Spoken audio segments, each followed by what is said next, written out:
I Brady Bunch. yes, I remember the Brady Bunch. It was like if that was Nick or not, but it was There was, reruns constantly. But I don't know. There was an episode where the camera goes on and she like blanks, and every time I do this, I always feel like that. Anyway, we are live. yeah, Yay! we're live. We're live. Inspired Hello. Girl Live.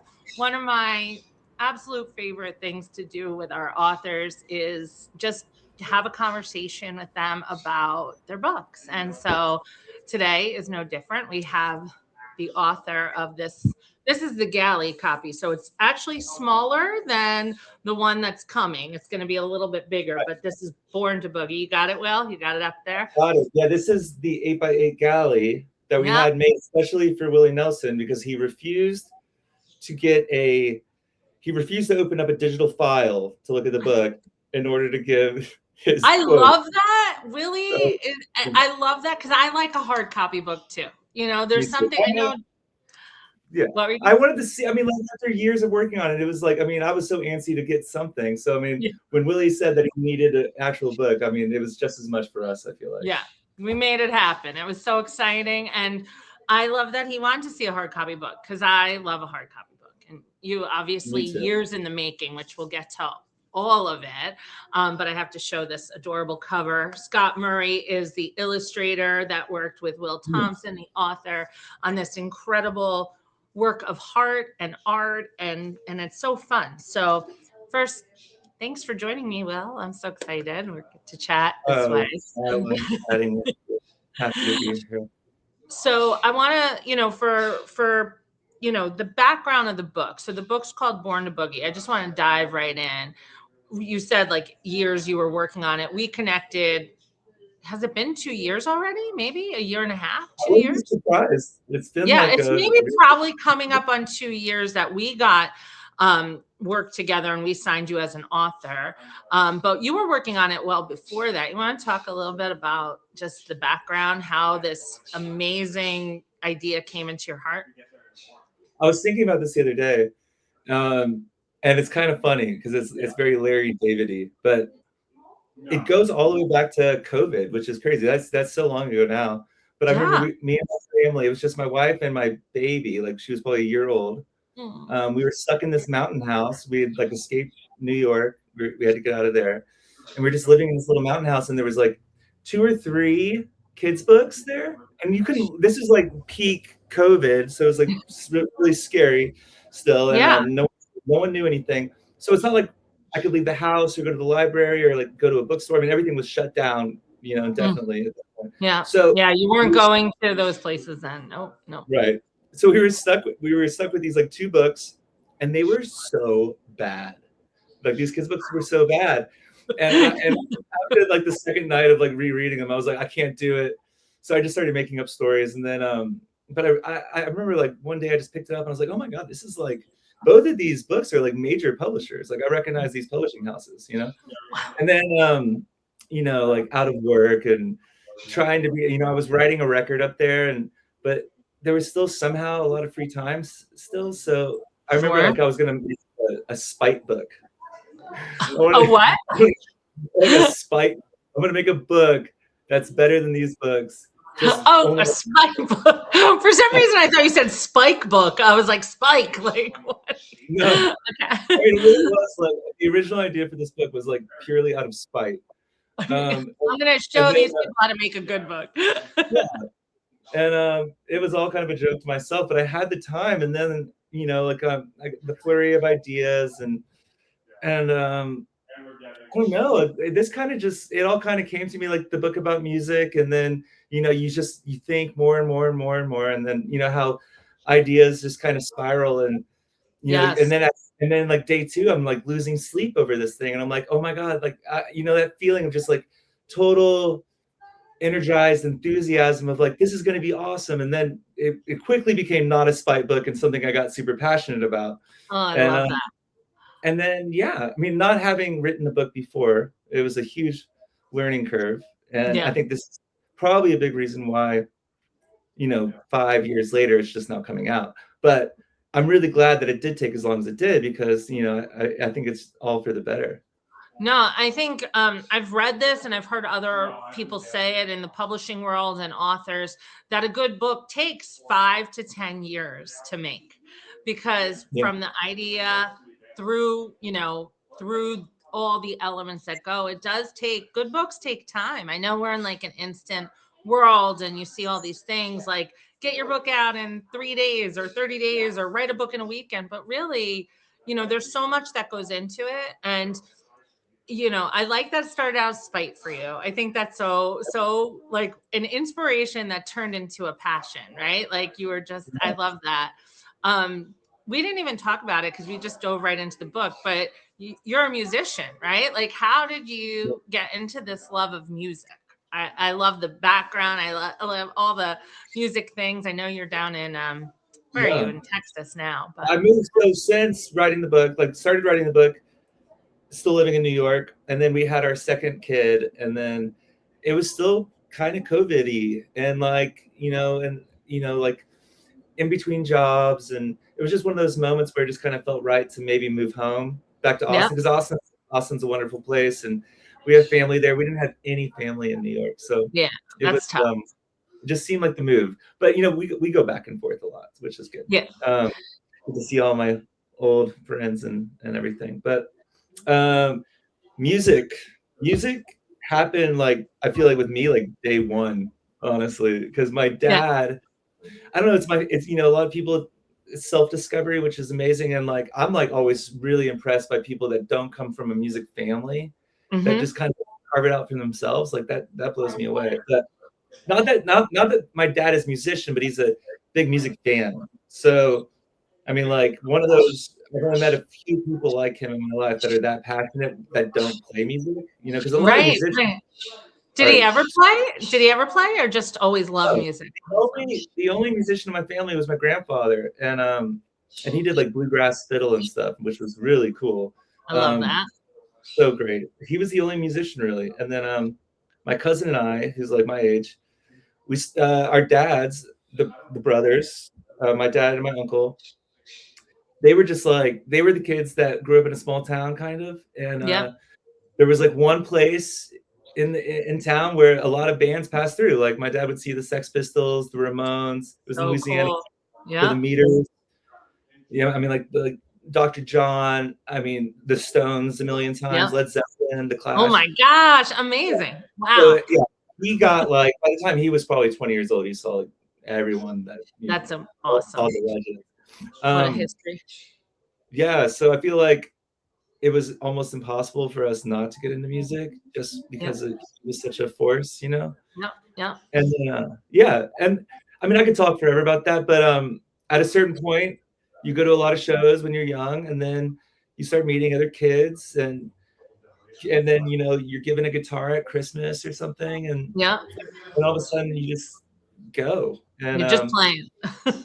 yeah, and then I love that. I mean, the reason why I bring it up is because so many people, I always say that you wouldn't dream it if somebody didn't need it, right? Like, so whether it started out as a little spite, I'm going to get you, but quickly your heart knew this is something I'm really passionate about. But your worlds, like we go through seasons in life and different things are happening. You play music, now you have a family, you're reading children's books, right? And all of a yeah, sudden, all those things combine and make this amazing book. And so many times we kind of push down that oh, it's silly, why should I do this? But you didn't. You worked on it and you kept going on it. And then so tell us a little bit about, like, so you got inspired, you were working on the book writing. How did you connect with Scott? Like, did you know it was going to end up like this when you started that process? oh my Did God, yeah, no. Yeah. Oh my God. So many iterations, especially in the beginning. So like yeah, I went to art school. I was like, I mean, I never graduated to the digital realm so much. I just was like sure. always drew and did and I even did like some pottery and stuff like towards the end, but it was always drawing and painting. So at first I was like, maybe I'll do this whole thing myself, and then I quickly realized that's not going to be good, because also there is this magical thing that happens where you with collaboration with people, like, so being in bands, as long as I have, the stuff that you can create with other people is, I mean, at least in my world, is being in bands is infinitely greater than something that Yes. I've myself. I'm also like, I'm also kind of a perfectionist, and when I collaborate with other people, it gets me out of that zone. Yep. And I was like, wow, I'm getting really into this book, and my drawings aren't really up to snuff. And I was like, this book is like starting to mean something to me. Like, I need to collaborate like I do with music. You know what I Yeah. mean? Yeah. So, and just like music, it was funny. This is a whole new world for me doing the book. So I reached out to all my author friends, essentially. I Yep. mean, sorry, all my illustrator friends, and everybody kind of shot me down except a couple people, because I'm essentially asking them to like work for free and work. Yeah. Yeah. You're work. like, just believe in this book and work on it Yeah, with me. yeah. It was a good time though. It's like it was COVID in the beginning, so like a lot of people were in the same boat as me, where like they were furloughed, or it could be Yeah. anything. That people had free time. So I started working with a couple people, and it was cool. And it was actually amazing, because when I worked with the first round of illustrators, maybe 2 or 3 people that were just friends of mine, Yep. um, a lot of like ideas of like how the characters were going to look and how the scenery was going to be set and how everything was going to kind of play out really originated from those first couple people I collaborated with. And Yep. so by the time I did go to Scott, I had a really clear vision in my head of like Yeah. what I want our characters to look like, that like where we're going in the book. And Yep. I think that really helped Scott, even though Scott is a genius and like could have easily, I mean, if we had let Scott he wanted, it might have even been better than me putting the guardrails on, you know what I mean? But No, but yeah, he is an amazing creative illustrator. The illustrations are phenomenal. I'll show a few in a little bit. You have to wait. yeah. So, But yeah. I love what you said, like how it kind of built, one thing led to the next. Like sometimes you do something, you start it one way. Without that, you wouldn't have the next layer. Without that, you wouldn't have the next. So I love that by the time you got to Scott, you had a clear vision. And maybe if you didn't when you went to him, maybe it wouldn't have been, he wouldn't have been able to do it because of something else at that time. We This never whole thing know. has been this whole thing Yeah. has been completely organic and like Yeah. flowing. Even though there's been times where I'm like kind of sitting on my hands, like, oh my god, this is taking a while. It's never been that bad. It's like, you can't force any of this stuff, and that's the whole mojo of this book, is not forcing anything, letting it all evolve. I mean, even meeting you when I did, it's like Yeah. if I was at a different stage of the book where we weren't really ready to shop it yet. I mean, we Yeah, would have the timing was perfect. And at the time that you came to me, I was looking like we take very few authors every year. We only take 2 new authors per year in each yeah. imprint. And so timing is everything. And I always feel like when somebody comes across that has something that inspires me, I have children's books. I had none on music, and music, as you know, and anyone that knows me, is a huge part of our family's life. Like Oh, my yeah. husband has been a, hardcore, I mean, heavy all of metal. those Zooms, you have like 6 guitars behind you Yeah, I have most of all the the guitars. So time. music is huge in our life. And so in the publishing company did not have a children's book on music, but we had just signed our first like adult author on music. And I think that might be how we connected, right? Like, was that he put us on your radar or something like that, Yeah, right? my band played and did an interview with him when he had a radio show in Staten Island back in the Yeah. day. Yeah. And we got on really well, and we got each other's information. Is Rob? I can never know how to Stanicky. pronounce. Stanicky. I would say Rob Janik. Rob Janicki is a great guy, total music snob like us all, and so we Yep. got on immediately. And yeah, when I saw that he was writing his book and he was talking about his publisher, I was like, oh, I'm gonna file that away for later when we're Yeah. ready. Yeah. Yeah, And it was just the timing, like you said, the timing, you know, looking for another children's author and then having a book come across that is so not only entertaining and adorably illustrated and so well written. I couldn't believe. Do you remember one of the first things I said to you when you sent me the manuscript?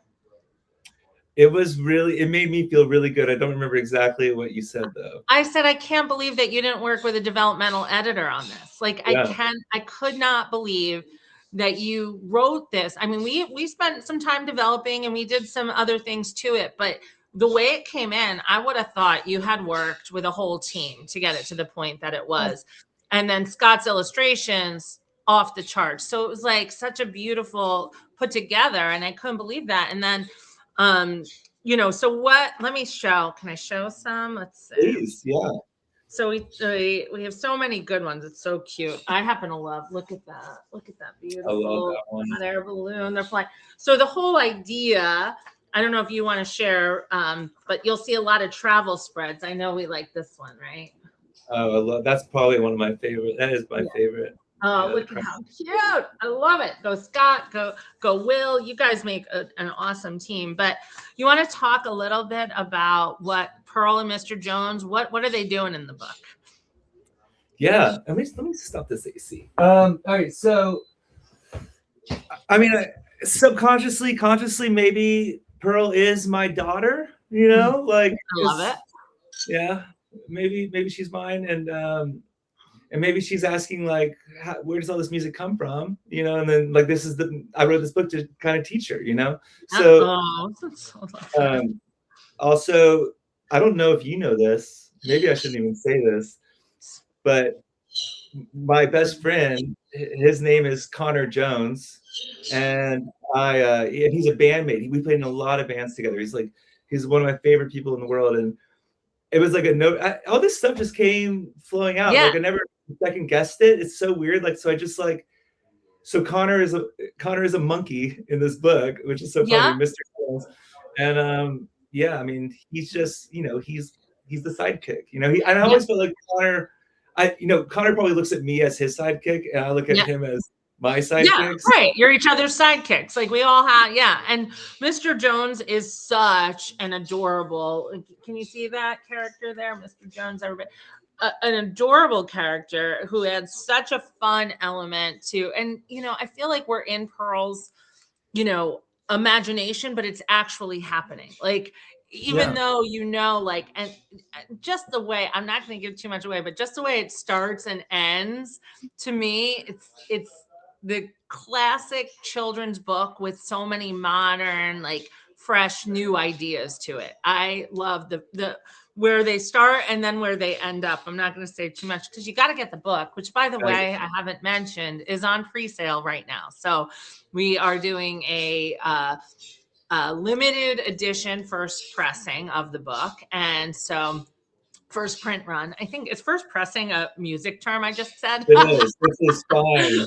Which is fine. But so you can pre-order it on Born To Boogie, borntoboogiebook.com, and we'll put the links up and everything like that. But I don't know where I was going because I went onto the pre-order. But at any rate, I feel like when people read it, they're gonna both step back in time and step forward. Like it has so many elements to it, It makes me so happy. Yeah. Yeah. So they go on this adventure, right? So it's like your daughter and her little sidekick, and they go on this adventure to figure out where music comes from, right? That's like the whole, So it's like I tried to, like I wanted to make it as enjoyable as possible. So I just like thought about what I really loved when I was a kid, So and there's like these timeless, like kind of non-aging serials that I love, like Calvin and Hobbes. I loved Calvin and Hobbes so much, and a lot of stuff like that, a lot of comic books. But it was the characters that really meant everything, right? And it's like kind of sometimes it's even a love-hate thing, but you just can't look away with some of these guys. Not so much in our book, but hopefully just all love. But yeah, I was just thinking like we need kind of something like that.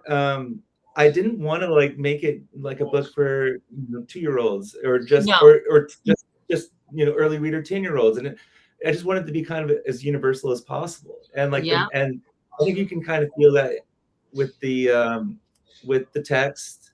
It's not like the text is like I mean, without giving it away, I think there's a lot of elements to it that I think kind of checks a lot of boxes. That was hoping for, I wanted everybody to enjoy it. Essentially, I wanted I the think parents. parents will enjoy reading it, the kids Yeah, will enjoy listening to it. And it's funny because, as much as, you know, we are a music family and I love music, and music has been a part of my life since I was little. My grandfather was a pianist, my father was in a band. yeah. Rich Tuma and the Tombstones, Rich Tuma and the Tombstones, something Oh my like that. god, I when was know. this? Like, 60s? Was it? Like, it sounds like a 60s band. Yeah, yeah, exactly. Yeah. And then he did a cappella after that. And then my husband's a big music guy, and my kids love music. I learned so much about music, and having been brought up around music and loving it, and learning, watching music docs and all this. Yeah, But this children's book that you wrote taught me so much about music and how it's formed, right? Like things yeah. The that I 70s. Yeah, talk that was the about whole that a point. little bit. Like that's brilliant. That was just brilliant on you guys, like your Oh, part to come up with that. thank you. I think it was like it's so funny because I can't even go that far back as to like why did I think to do this? I wanted it to be educational, like in a fun way, like that the kids don't even know that they're learning, kind of, like 100%. That's what make it happened. super subtle, but like the whole book is essentially a lesson, and it's music history essentially, and then also like besides music history, you're also learning a lot about instrumentation and how music works. It's like kind of all wrapped together into one little nice little package. I'm hoping at least, and Oh, I'm telling you, it like really is. I mean, and I'm just gonna show one spread because I love them all so much. But like, see this one? that's all Can Scott. you I see remember when them? They're Scott, traveling. he I think that was one of the first like real double spreads he sent, and I was just like, this is my guy. This, That picture is man, incredible. Yeah. they are going on a journey. Like, so that's the fun part, is that she wants to know how music, come on, Mr. Jones, we're gonna go, take off. And they travel all over. And I don't know if you want to talk a little bit about that element of travel. I know anybody that's watching this either now or catching the replay, like, probably wants to know all the little details. That's why you have to buy the Yeah. book. But Yeah.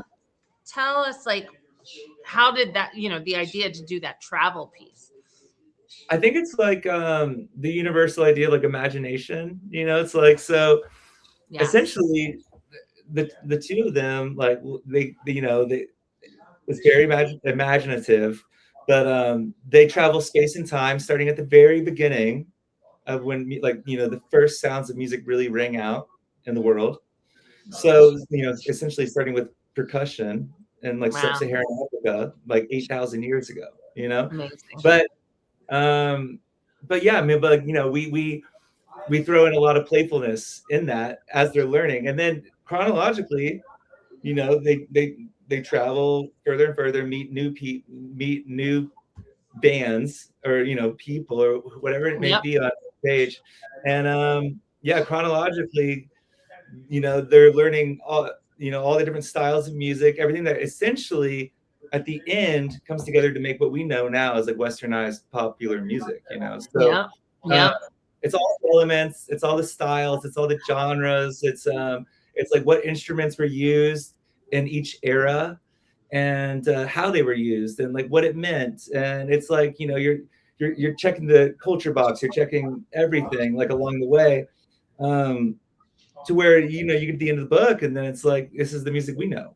Yeah, So it's so cool. It's so cool how it comes together, and how you end the book, and all those things, because you are really teaching, but you're doing it in such a way where, like I said, the parents that are reading it, or the teachers, the educators that are reading it, are going to enjoy it because it's written so fun. The language you use is fun.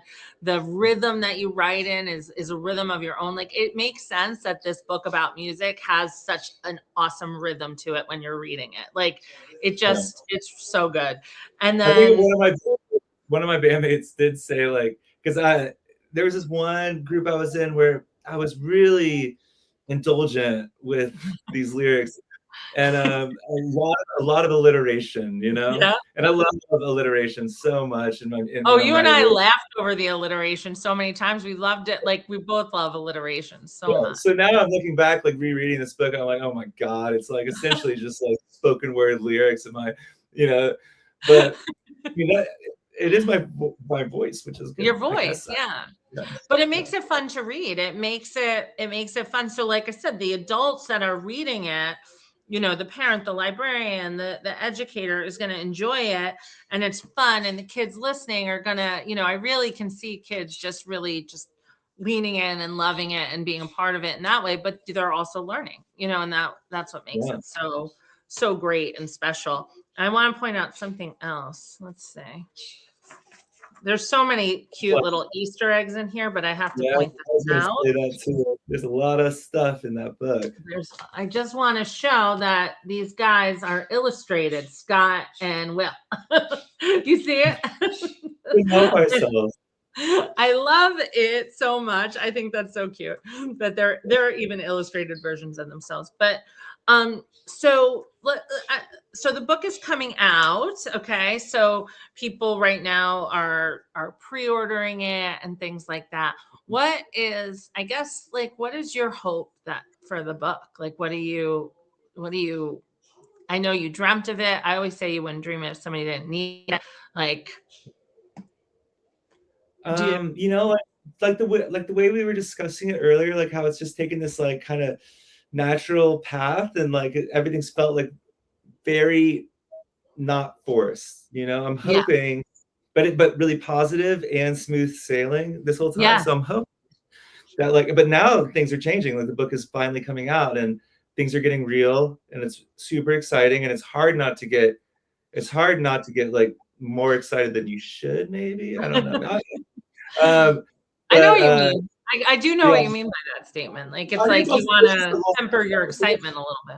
yeah, yeah, it's a long time coming. Also, I know better.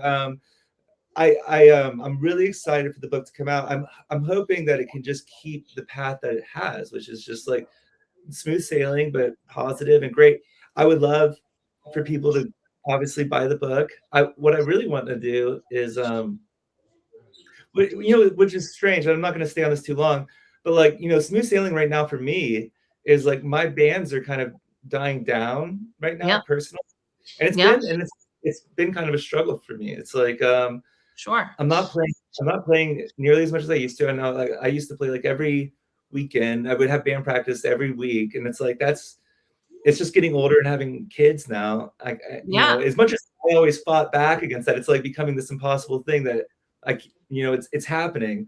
yeah, And it's no fun. But what I'm hoping is that maybe, just maybe, like the book kind of meets me where the music's not as prevalent right now. I'm hoping that maybe with the book coming out, like that can kind of take the place, even though it's obviously a much different thing. But yeah, I fully intend to, if people are really liking the book when it comes out, I really want to tour it like I would a band. yes, I want to go to towns. I want to go, instead of venues, I'll go to bookstores. yeah. And I'm Or record stores. I mean, I think it would be such a cute record store signing, yeah, or bookstore or music shop or whatever. Yeah, I think that's great. exactly. I mean, I think if Well, you're tour it. I want watching and have a place you want Will to go, to DM us, because I think that's a yeah, great idea please. for you to plan that tour. Yeah, I think it'd be great. I want to and not just that, I just like not, like I don't want to do like a not that I even know, right? This is my first time, Yeah, yeah, like a classic book signing. What would be really fun is, since it's a kid's book, like I want to create like an interactive, like, you know, like the skills that I have are in music. So come up with like a lot of songs and a lot of play that we could have back and forth with the kids that could really excite them. And yes, maybe not even read from the book, just like have a music class. And then yeah, at the end, be like, the guy that just did this music class with you has a book. Feel free yeah, to grab it. It could yeah. be anything. It could be anything. But I, at the end of the day, it's like I feel like I really loved when my kids went to music class. They had the time of their lives. They learned so much, and that's not really happening in Austin, which is so strange. So yeah, like there's no one doing that here, which is really weird because this is a Which music is town. weird, you would think, right? Like Austin music, right? Yeah, But I think that's everywhere. yeah, I think bringing that kind of community back into like real life interactive play with music. One of the things I love about the book is what it does is it inspires a kid to make sound, to try music because it doesn't feel like, I think sheet music can be intimidating, right? Like yeah. learning a song, like just, without any knowledge can be intimidating. But when you start to introduce instruments or sounds or elements of music, you can make that super fun. And I feel like it meets you wherever you are at, right? The book, Yeah. like you could, be a musician and still enjoy it as you are and wrote it, or you can want to learn about music or have no knowledge of music and now want to learn about music. So that's a really good when That's a a book really can meet your reader where it is, that's huge. every time I talk to you, it's always revelations. But like, it's no, no, like, no, it's true. It really makes me feel like I need to when I'm writing this program. I need like like when I'm making this interactive. I want to get to work on it soon with the book coming out so soon. I really I think that's a good point. Like I need to kind of make it to where maybe someone that might feel intimidated, the kids that might feel intimidated, or like maybe not interested at all, and Yeah. like really kind of just like show them like what this can be. Like I Yes. know that there was moments in my life where I was very intimidated, and Yeah. like and you're told that you need to like be a Berkeley kid or something like that Yeah. if you want to survive, and it turns out that it's the exact opposite. You know what I mean? It's like so like Yeah. yeah, I mean, but there's a lot of lessons growing up and then thinking all these things. It'd be nice to like somehow incorporate that in what I create. So Yeah. No, I think that is a big part. I think there's other elements too that it's important as parents and as, educators and just anyone that interacts with children, just we remember for ourselves. And that's the importance of the imagination and the importance of curiosity because it all starts with Pearl like wondering where this music came from, right? yeah, And yeah, then she delves into, actual history, but it through the lens of imagination, right? So mhm, it's like it's factual information that's also fantastical and right. imagination. I think as adults, do you still like I'm just curious myself, like do you still go in like you have to have a great imagination to have written this. Like do you think of yourself that way? Like I know that I was definitely that kid that like stared out the window on yeah. like long drives and like came up with worlds and stuff like Yeah. that. But I never thought of myself in my adult years as imaginative per se, but I think Wow. well, And I you don't know. wrote this book that's like all I mean, but whimsical and dreamy and fantastical and also factual and also, I mean, yeah, it's funny how you don't think of yourself it's that all way. of yeah, it's like I feel like I because you only know yourself, so I don't know. Like um, but I definitely live, with music for as long as I chase my dreams in music. Those were dreams. It's like Yeah. we do kind of live in dreams a lot. I know I lived Yes. for a long time. So yeah, I mean, That's another element too. Like with this Born to Boogie could be we've talked about it even being some sort of series with Pearl and Mr. Jones. There's some Easter eggs that might hint to another book to follow in the book. But that idea of dreaming, right? Like we yeah, should never stop dreaming. Actually, now that we're talking, I'm going to say this last April for my daughter's birthday, she wanted to go to a museum that had a Jim Henson exhibit. cool. And there's so much that I remember hearing him say because they had like rolling video of him. I mean, what an incredible, Innovative. imaginative mind. But there's so many elements in your book and things that you've done that remind me of that very exhibit. I don't know, like I just had Wow. put the two and two together. But he actually talked about becoming friends with the characters he created. Yeah. Did do you feel that way? Like I know you said maybe Pearl's your daughter, maybe Mr. Yeah, Jones' I mean, sidekick. definitely. Yeah, because I Like mean, I did start the book when my daughter was still a baby, so I was like maybe imagining what she was going to look like when she was older, like Yeah. Pearl's age. And then, I mean, absolutely that is the case because Mr. Jones being based off my best friend and sidekick, in real life. So yeah, for sure. And I think also, what's that? I was just gonna say, I love this little detail about the pancakes and syrup. You want to talk a little bit about what those pancakes, why they're on there? It's like it's totally strange. It's like at one point when writing the book, I was like, we just need a completely random like side narrative here about how this book is all about music, but one of these guys in this book really is craving pancakes the whole time. So we just like laid into that big time, and then I love it. maybe that's kind of the Easter egg in the second book. Yeah, yeah. Yeah. I love that. I love that like little secondary narrative that you threw in, and the pancakes. And it's just it's also such a, pancakes have that element of nostalgia too to it, Yeah. right? Like pancakes with syrup and butter and all that. And Yeah. I love that so much. Yeah. One thing I was gonna say though is like going back to something, it was like about the imagination. When the book happened, it was this really weird moment when we were stuck in this house and the snow was coming down, kind of like it is where you guys are right now. Yeah. Like total blizzard, and we're snowed in. You couldn't see anyone else, and I was at that time where I was like, the band, like we had just missed out on this big record deal because of everything happening and being locked out. It was so depressing. And this band was doing so well. It was like the reason why I moved to New York, but like the band was doing so well.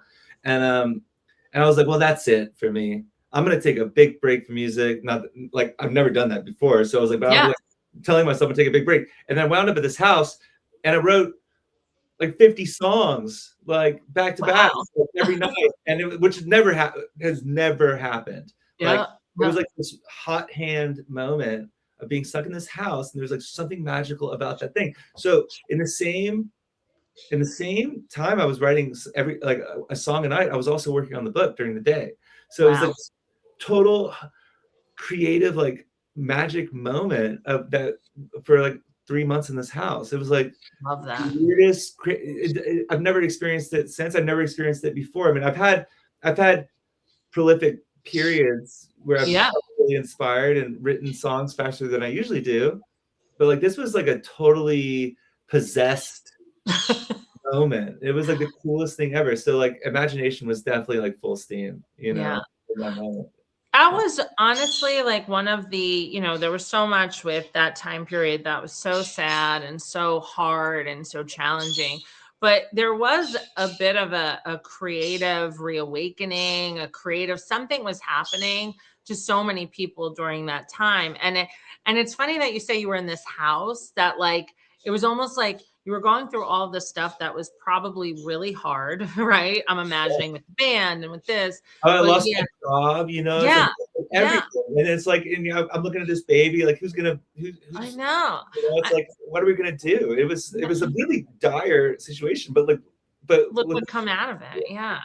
That's like the thing is like sometimes, in that moment, I wonder if you could go back to that moment and like, did you know what was happening in the moment, or was it just happening? You know what I mean? Like a lot of times we don't know, like we're in something so deep and then look back and go, oh my gosh, look what came out of that. I'm realizing during this back and forth right now that's what that was? Because like you asked me some of these specific questions on like, did you intentionally come up with this or that? And I'm like, honestly, I don't know, because it just happened. It was like, it really was like that kind of magic. It was really cool. It wasn't, I mean, there were a lot of drafts of this book, but the story was written like on day one, which is so cool. Yeah, which is so cool. And I think, I don't know, I have this, strong belief that when we are in the present moment, whatever our gifts are get very much so heightened, right? Yeah. And when you're going through a tough time or challenges, if you're anywhere but in the present, you could be a complete mess, right?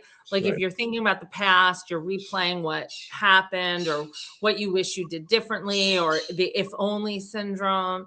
If you're thinking about the future, you're worried and frazzled, like you said, with your baby. And what's going to happen? I lost my job. Sorry, I'm getting emotional because I'm, again, like thinking about these what ifs can make us No, outside of ourselves. But when you're tapped into the moment, the only thing you have is right then and there, and your gifts can all be heightened so much.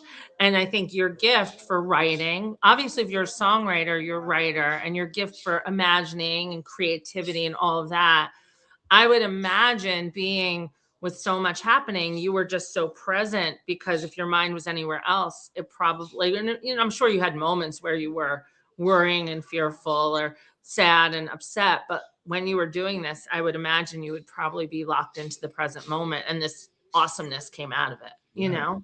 it's so bizarre. Yeah, I've never really so thought true. about it. I've not thought about those days, Yeah. like, until now. It's Yeah. really, really wild. Yeah. Yeah, I know. You just keep moving in life, right? Like we Yeah. just keep moving. Like we take for granted. I think like you probably, and every one of us probably, we take ourselves for granted in a way, like, right? Like we just do what we do. It's just what we do. It's just what I did. But then you think about it, and like if somebody else can see that in you, like I'm saying it to you, and you probably see it in others and all those things. That's like, you know, we really should all take a moment to take inventory of something that we've done and think about it, because it kind of brings us back to like, oh, that's what this is all about. You Yeah. know, it's not about all this other crap that the world wants us to believe, like you were saying before. You know, we get lost in that. Yeah. So, you know, I do think like I mean I really, I'm so excited. As you know, we're coming on launch time, right? So the release date, you want to share the release date for the book? It's really funny.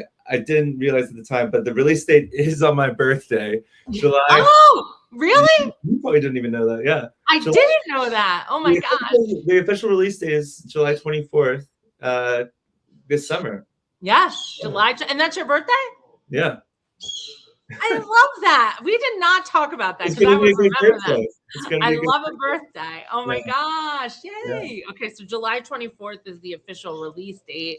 And Yep. so right now we're doing, as I mentioned, the pre-orders. And so, you know, if anybody wants to hop onto borntoboogiebook.com, I'll put the link in the comments after these are, you know, after we go off the live. But so you can pre-order it, and you've given out like a bunch of little gifts, right? Like to Yeah, anyone so that the pre-order is really cool. Like if we're gonna do any selling right now, it's gonna be this pre-order. So the pre-order is, not only is it a discounted book, it's gonna be signed by the author and illustrator, Scott.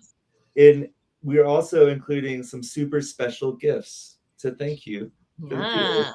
Yeah. We Yes. keep the ball rolling in the most positive way. So yeah, so now's the time, if you want if you want the nice package with signed books and Yeah. Signed with you and the illustrator. And I have to, I mean, I know we've said it a bunch of times, but I really do have to say, Scott really, I mean, he brought so much to it and added so much to with his illustrations. And then even when, like, one of these, like, there's so many cute little details, and it's on some of the pages, it's probably hard to see. So I'll just show the cover again.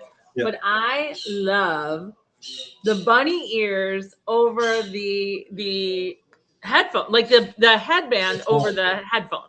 yeah, How did that idea come to you? Was that you? Was that Scott? Was that both of you together? I just love that yeah. so much. That was me. I just feel like I feel like that, like I don't know, I just it's one of those things that I was just like, I just wrote it down and that was it.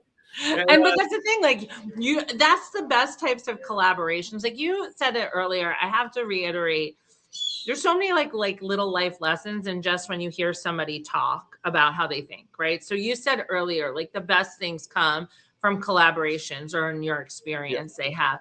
I absolutely. believe that to be true.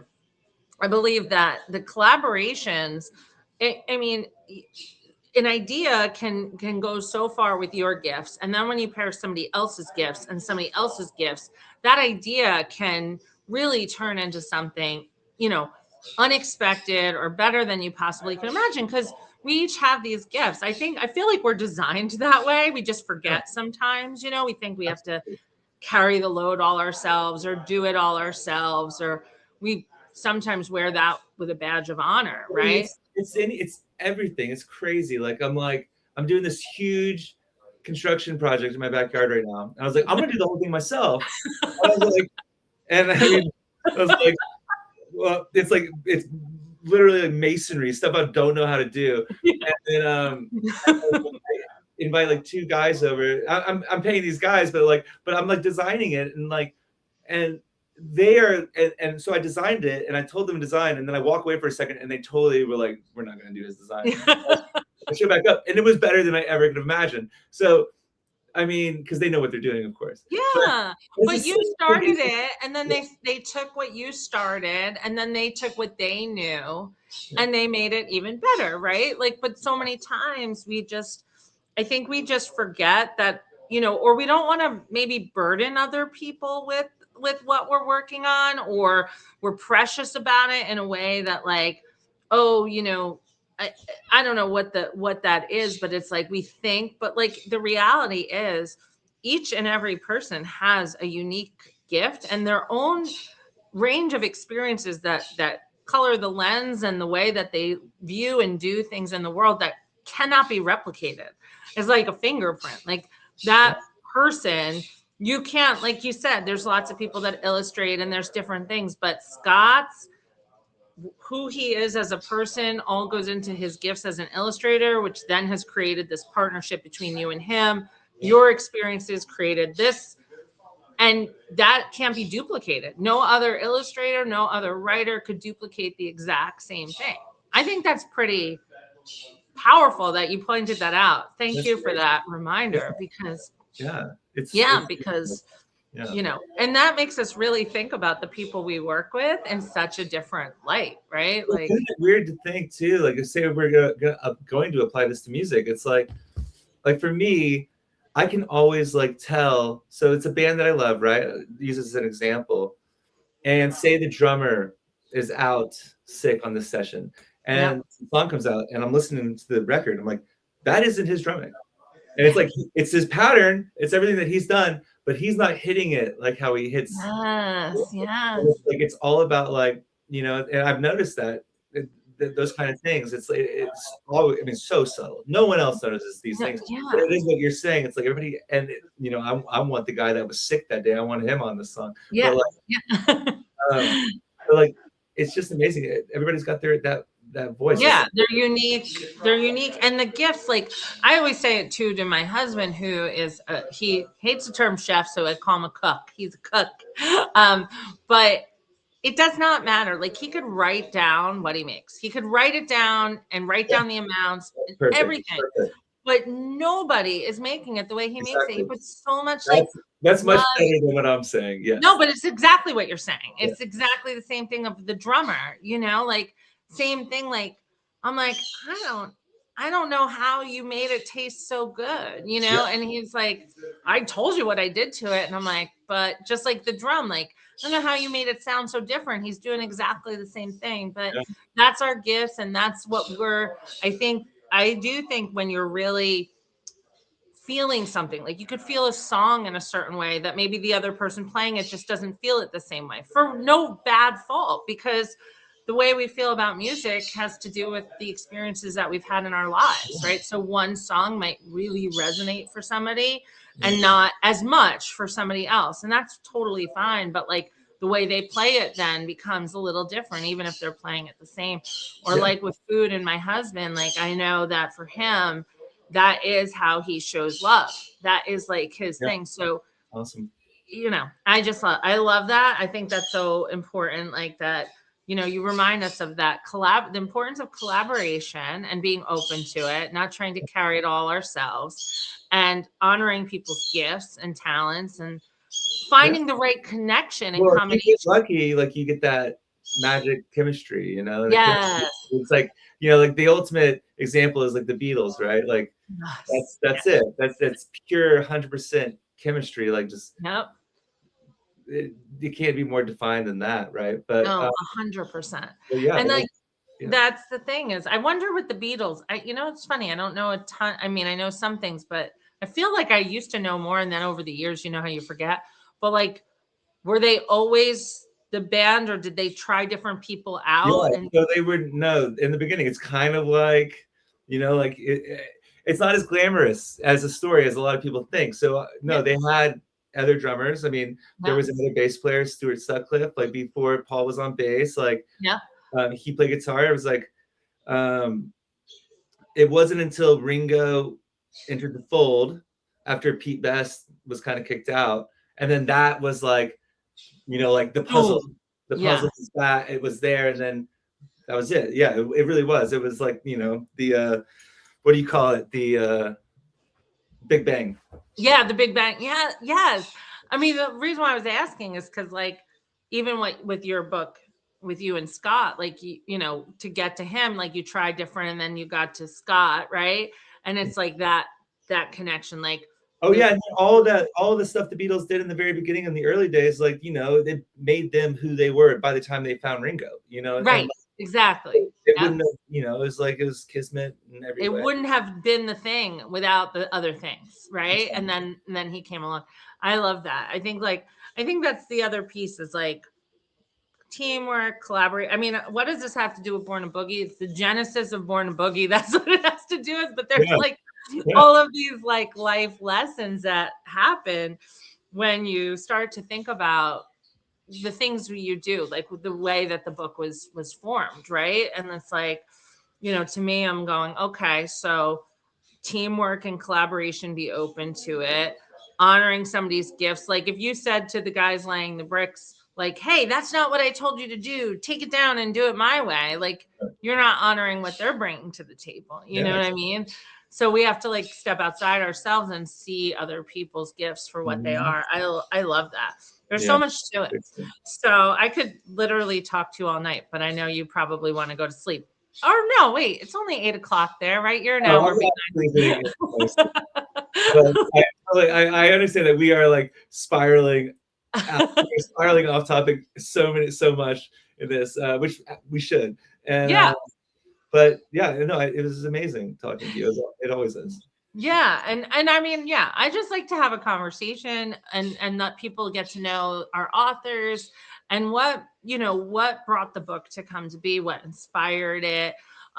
Because, the company is called Inspired Girl. And so many Right. times people think like you're a guy, let's just put it to you this way. And they think it means like inspired girl, like the people are, you know, it really means I am the girl that's inspired Right. by these inspiring people that I get to work with, and Oh, you being one of them, and yeah. anyone that comes across. It's like it's so inspiring to talk to people and hear their stories. Like when this book was presented to me and I first saw it, I said this to you, I said this on the Zoom. It was just so well done. I thought you had to have a whole team behind it by the time it came to us. But now that it's coming into the world July, you're Mhm. gonna we're gonna have a whole nother conversation this time next year, right? It's true. It's Yeah, exciting. It's it's very exciting. it's very exciting. Mhm. So thank you for sharing your book with me, and now the world is gonna get to have it. I Yeah. definitely want anyone who is interested in the book to you can follow on social, right? Like what's your handles? I don't know if you Yeah. want. So with the book, first book coming out soon, like everything is there. We have an Instagram, Facebook. We're gonna have all the stuff. We're gonna have all the socials, but it's all Born to Boogie book. Born So to Boogie book. the That's website it. is borntoboogiebook.com. So yeah, it's Googleable. Yeah, Googleable. Yeah, you definitely will find if you put in Born to Boogie, Born to Boogie book, and then you can go there and pre-order it, get the free gifts. I do know that there's something coming down the pike with anybody who has ordered it, where maybe they're going to get to ask you questions and do Yeah. a whole fun interactive night. So that'll be another reason to buy the book. And then if I do want to just say, if anybody is watching that's a teacher, an educator, librarian, I mean, parents is a given for your kids, but really wanting to get this book into school curriculums. I think it's so important, right? So Yeah. that's just something I don't want to forget to mention. Yeah. Um, Absolutely. but let me ask you one more question about the book. Yeah. When you were writing it, okay, and I know we talked about the process, but did you think for a moment, like, I'm writing this. I'm gonna get. Did you think like it's gonna be an actual like? Did you see it in a bookstore back then, or was it just like I'm just gonna spite them and show I could write this book, and then it turned into a It, passion? it turned from spite to real book really fast. I have always had like ambitions, like so like if it's not music, I definitely felt ambitious about this from the get go. Especially, there was probably a couple of moments when I was striking out with like finding like the collaboration early on with illustrators. There might have been a moment where I was like, okay, do I give this up or not? But I think Really? yeah, well, I mean, maybe like for 30 seconds. And but no, I always felt like it deserved something, or like like because putting a lot of work. I put a lot of work into a lot of things that don't end up going out into the world. So, and I'm cool with that, We have totally cool to. with that. Oh my God, so That's how many you make. songs that no one will ever hear, and that's and it's all good. I'm really, I think I was passionate about this one in particular, that I really wanted to see it through, Yeah. from the early days. Yeah. Yeah. So I couldn't be more happy about it. Yeah. I asked because like one of my favorite moments as a publisher is seeing an author not only see their book for the first time, like even as a galley, where it's not like the final finished copy, but when that first moment that you get to hold the book, but when an author has ever dreamt about being in a bookstore or Yes. going to a bookstore and having that first signing there, to me, it's like such an incredible moment. Like if it's been a dream in their heart to like be able to be, Those are my dreams right now, because yeah, now that we're getting so close to this, we're getting so close to release. I've never thought about that before, but now that it's actually coming out, this thing is real. Like I'm starting to think about those, like going to bookstores and stuff. It's yeah. nice. Oh yeah. It's one of my favorite moments when an author, if that is a dream, not everybody's dreams are different, and like Totally a dream. whenever I see whatever realizes, I get so excited. But in the bookstore for the first time is so fun. So we're gonna get to do that soon. I cannot wait. I'm so excited. Me too. And so thanks for chatting with me and sharing with anybody that was listening. Thanks for whoever was listening. I don't know if there's something, if anybody did write a comment, they weren't coming through on my end, and I apologize. And if not, that's fine too. But I just want to acknowledge that. And so go to Born to Boogie book to buy the book from Will. And thank you, Scott, for this awesome illustrations. If you do catch the replay or watching, I have to thank Scott Murray, who did an awesome job. Maybe we'll have both of you on one time. That would actually be wonderful. I'm sure Scott would love to do it. Oh yeah, that would be so fun. We could do Inspire Girl Live with both of you. I think we have space for 6. We'll bring the whole crew. Maybe we'll bring Connor Jones on one day. Oh my God, we should have, or should we just have like just how we made these, like just for the AMA, like just puppets out of the characters. Yes, exactly. That would be so fun. So fun. Thank you so much. Do you have anything else you want to say before we go? I just don't want to cut you off. No, this is my first foray into hyping the book up, so probably gonna need some media training until next time, but it was a pleasure. I loved it. I loved chatting with you, and I'm so glad. I think this was so much fun, and I'm so glad we got to chat. And till next time, we'll be back on, and we'll pay attention to the socials if you can, to see all the fun stuff that Will has coming up. All right, well, we'll say goodbye. I'm going to end the stream. Good night. Bye. Good night. That's perfect.